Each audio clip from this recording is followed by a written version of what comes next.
Hello YouTube, Dr. Sola coming to you from Lagos, Nigeria.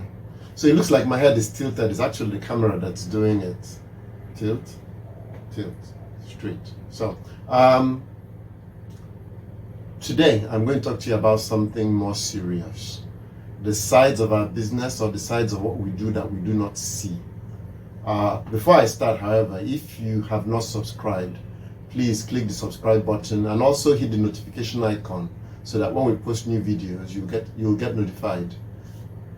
Or when we post exciting content, you won't miss it to use the parlance of people who are more successful than I am. Today, we're going to talk about, remember that fish farm? The one I've posted multiple videos on, and the one I posted a video that had 2,000 fish that died. Click up there and you'll see a link to it. After we resolved that initial issue where the pump had stopped working, we had communicated with the folks at IMVT in China and they were just as clueless. We removed the reactor and we replaced the inverter. We brought a 22 kilowatt inverter to run the 20 horsepower pump, which is 15 kilowatts, and it worked. My folks had taped some poor connections that had been done by the prior vendor who we had run the wires for us. You know, he left exposed wires, people could touch and get killed. So they put some tape on it. And then they told me that we needed to buy logs to allow us to connect aluminum and copper cables. We agreed. Less than a week after, we get messages. The customer calls me, he's very upset now. Oh God, oh no, Chris, this one. And you know, the man is suffering from PTSD. He had just suffered 2,000 fish that died and more died later. And now the system has gone off again. And he's like, I just can't deal with this. This has turned into a nightmare, correctly so. It had turned into a nightmare. The 2,000 fish he had lost at 100 naira a fish was 200,000 naira. And the die-off that followed after that was, you know, by the time it was done, he'd lost 500,000 naira. No small business can afford to lose that kind of money. So he said I should call the individual who had done the initial wiring. I said no, I didn't like the quality of his work. He said, okay, I have someone who had installed our solar. Can I recommend him? I said, please do. So I spoke to the individual who that day went there and they traced a break in the wire. So the error we're seeing was a line loss error. So one of the three part lines on our three-phase system had gone missing. So as he traced the wires back, he found a break and he corrected that one. Turned the inverter back on and we're still seeing the same error. So it was late in the day. Tosin suggested to him to look in the river where the pump was and see if he could see a problem with the wiring. So he goes back the next day. He corrects the faults because the individual who had done the wiring had terminated connections with no logs. All he did was he took the wires, looped them around and then screwed them on, which is totally unacceptable. He had wires that were exposed. He didn't tape them. I mean, so many little things that were wrong. And for us, that was, you know, not very acceptable. I don't think it's acceptable for anyone. So this individual went in and he went to the river and pulled the wires out of the river. And what he found, not only was it shocking, the amount of luck we've had when you think about what we found is beyond any prayer that I could have had. From what he found, we're very lucky that no one had been electrocuted. No one had gotten killed. I mean, the 500,000 naira loss the customer suffered would have paled in comparison to what could have potentially happened. So when he pulled the wires out, he saw there was damage to the wires. The individual who had done the connection, if you recall, we had 6mm cables that were too small, so about 16mm cables, and he joined them he removed the old ones and joined the new ones. And what he did was after he did the connections, he took piece of plastic nylon and wrapped around it and then threw it back in the river. And in his mind, that was okay.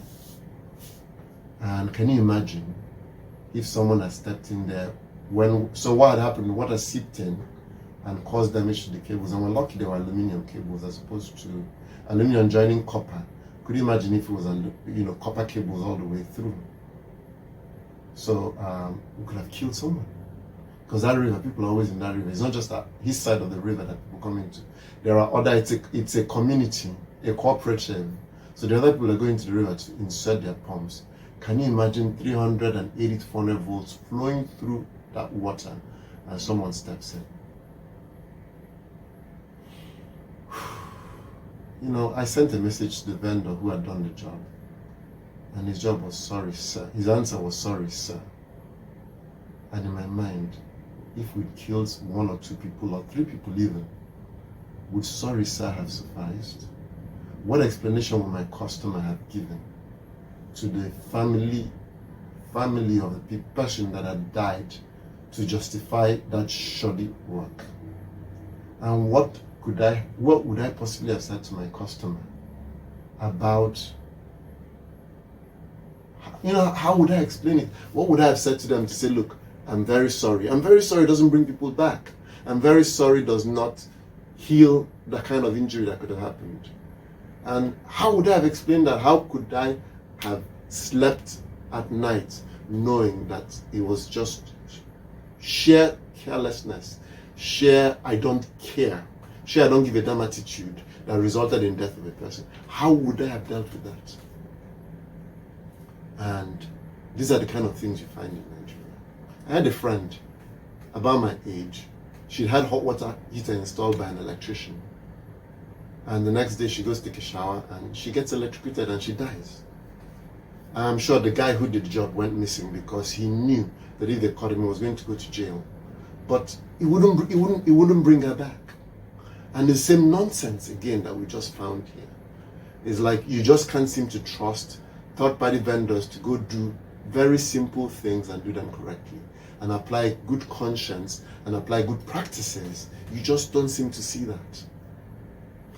And we've had accidents where we've had damaged equipment, batteries have exploded, but this just is beyond anything you can imagine. We're dealing with electricity. Take extra precaution. Wrap it 10 times if you have to. If you don't know, call and ask us. So this young man found what the problem was, corrected it, and then got logs that will allow you to melt melt aluminum and copper cables, and he corrected all the little silly stuff he found that was poorly done by the last person. And now the pump is working fine. The inverter is working fine, and the pump is working fine.